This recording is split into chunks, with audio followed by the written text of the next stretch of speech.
हुए छेद को बड़ा कर लीजिए और उसमें लकड़ी के टुकड़े डालकर गोंद से अच्छी तरह लगा दीजिए। सूखने पर इस लकड़ी के टुकड़े को काट कर अलग कर लीजिए। अब इसकी सतह एकदम साफ है और यहाँ मजबूती से नई पकड़ लगाई जा सकती है। इस बार हम इस्तेमाल करेंगे ब्लेड के टुकड़े का। टुकड़ा होगा हमारे अंगूठों के गद्दी के नाप का और इसे हम अंगूठे पे इस तरह बांध लेंगे। और अब आपके हाथ काम करते वक्त बिल्कुल खाली होंगे।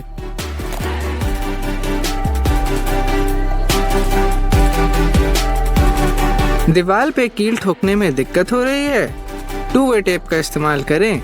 एक छोटा हिस्सा काटकर हथौड़े पर इस तरह लगा दीजिए। दूसरी तरफ की पीली परत उतार लीजिए। अब आपकी उंगलियां एकदम सुरक्षित रहेंगी। ये देखिए, एक छेनी पर 5 स्क्रूओं को चुंबक की मदद से इस तरह चिपकाकर पकड़ में ऐसे बैठा लीजिए। एक एंगल ग्राइंडर की मदद से उनके सर काटकर अलग कर दीजिए और उन्हें जिप टाई से इस तरह ड्रिल पर लगा दीजिए। अब आपकी खुद की ड्रिल तैयार है। ये देखिए, तार पे काजू लगाना है और उस जगह हथौड़ा नहीं जा सकता। कोई बात नहीं, एक क्लैंप को इस तरह काजू पर लगाकर कस लीजिए और हो गया आपका काम पूरा, वो भी बहुत सरलता से। इस बार हमें प्लास्टिक पाइप के 2 अलग नाप के टुकड़े काटने होंगे, एक बड़ा और एक उससे छोटा। बड़े वाले टुकड़े को इस तरह सीध में काट लीजिए। अब इसमें सैंड पेपर को ऐसे फंसा लीजिए और कसने के लिए छोटे पाइप को अंदर डाल दीजिए। अब नट, बोल्ट और वॉशर लगाकर ड्रिल पे फंसा लीजिए। अब कर लीजिए अपनी पूरी सैंडिंग। आइए एक सैंडिंग डिस्क में कुछ छोटे गोले काटते हैं। अब इसके बीच से एक बोल्ट डालकर मिनी ग्राइंडर बनाएंगे।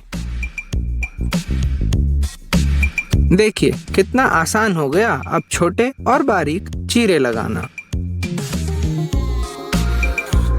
इसी तरह हम इस पाइप की एक जबान काटेंगे और बनाएंगे औजार लटकाने का साधन। इस बार हमें 2 प्लाईवुड के पट्टों की जरूरत है। इन पे हम पेंसिल से कुछ चिन्ह बनाएंगे और अब इस त्रिकोण भाग को हम काट लेंगे। हमें इसकी जरूरत नहीं है। अब इन्हें एक पकड़ की मदद से इस तरह जोड़ लीजिए। है ना बहुत सरल बनावट। अब इस पे एक लकड़ी जोड़कर इसका बेस भी बना सकते हैं।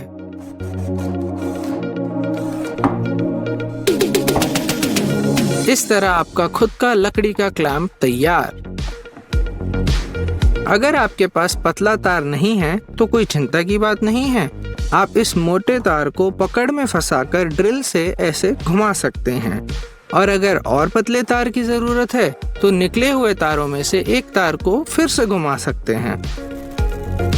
अब इतने तार निकल ही गए हैं तो क्यों ना इनका कुछ इस्तेमाल किया जाए।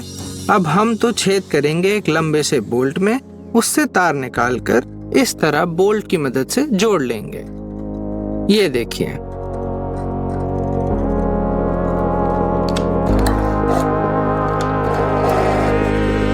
अब हम उन्हें फैलाकर ड्रिल पे लगाने के बाद स्टील पाइप को अंदर से अच्छी तरह साफ कर सकते हैं। सैंड पेपर फाड़ने में दिक्कत होती है। इस ब्लेड को दीवार पर 2 स्क्रू की मदद से लगा दीजिए। अब एक सैंड पेपर की शीट को इस तरह सरकाइए और फाड़ लीजिए। यदि आप एक स्क्रू को छुपाना चाहते हैं जो 2 पट्टों को आपस में जोड़ता हो, इसके लिए एक बड़ा छेद बनाइए, वहां स्क्रू लगाइए और गोंद की मदद से उसे ढक दीजिए, कुछ इस तरह। क्या ड्रिल से छेद करते वक्त धूल छेद में घुस जाती है? अपने ड्रिल पे दिए गए स्विच को दबाएं और उल्टा घुमाकर सारी धूल बाहर। ये देखिए,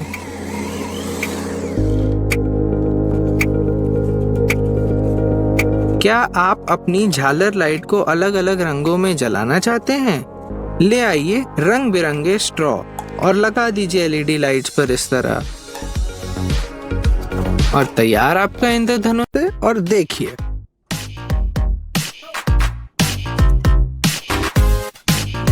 चलिए शुरू करते हैं। शुरुआत करेंगे कीबोर्ड साफ करने के लिए ड्रिल बनाने से।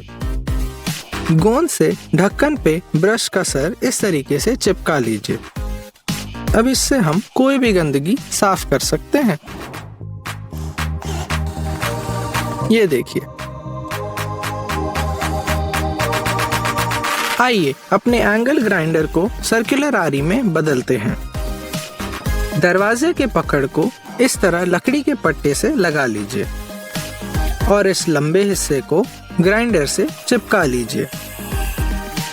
एक चीरा लगाया और तैयार आपकी आरी। विंग नट से हम तार पकड़ सकते हैं। इन पट्टों को हम जिप टाई और वॉशर की मदद से जोड़ सकते हैं। छेद से वॉशर लगा के एक जिप टाई निकालिए और दूसरी जिप टाई की मदद से कस लीजिए। अब अनचाहे हिस्से को काट लीजिए।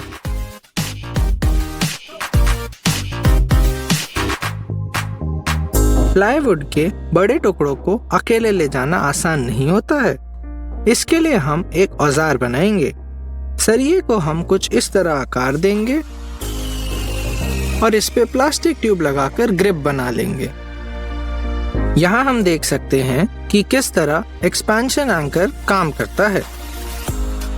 अब हम बनाएंगे एक USB से जलने वाली लाइट। सबसे पहले एक कैपेसिटर को USB प्लग से सोल्डर करेंगे और उसके दूसरे छोर पे एक LED लाइट को जोड़ेंगे। अब इस लाइट को हम लैपटॉप या सॉकेट में लगाकर जला सकते हैं। इस इक्वेशन का हल बिना कैलकुलेटर के कैसे निकाला जाए? इंची टेप की मदद से। जरूरत की संख्या को टेप पर ढूंढिए और मोड़ने पे उसके सामने वाला अंक आपका जवाब होगा। अब सारे सही उत्तर लिखिएगा। इस तरीके से आप चेन को उसकी जगह पर बैठाए रख सकते हैं बिना किसी परेशानी के। एक दूसरी फिटिंग करनी पड़ेगी लीकेज रोकने के लिए। पहले नल को निकाल लीजिए और उस जगह लोहे का पाइप गर्म करके प्लायर की मदद से उस हिस्से को निकाल लीजिए। यहाँ पर नई फिटिंग बैठाकर कस लीजिए। आखिर में नल वापस लगा लीजिए और लीकिंग हो गई दूर। 2 रेजर को कंघी पर लगा के हम स्वेटर को साफ कर सकते हैं। है ना काम का तरीका?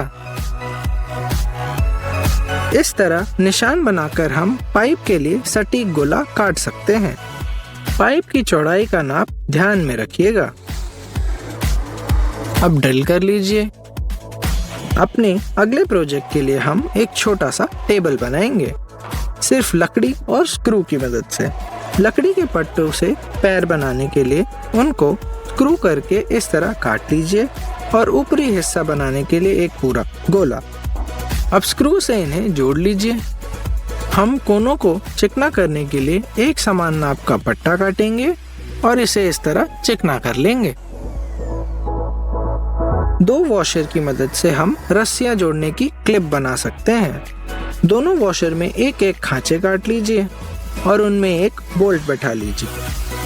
पहली रस्सी को बोल्ट पे और दूसरी को इस तरह वॉशर में फंसा लीजिए।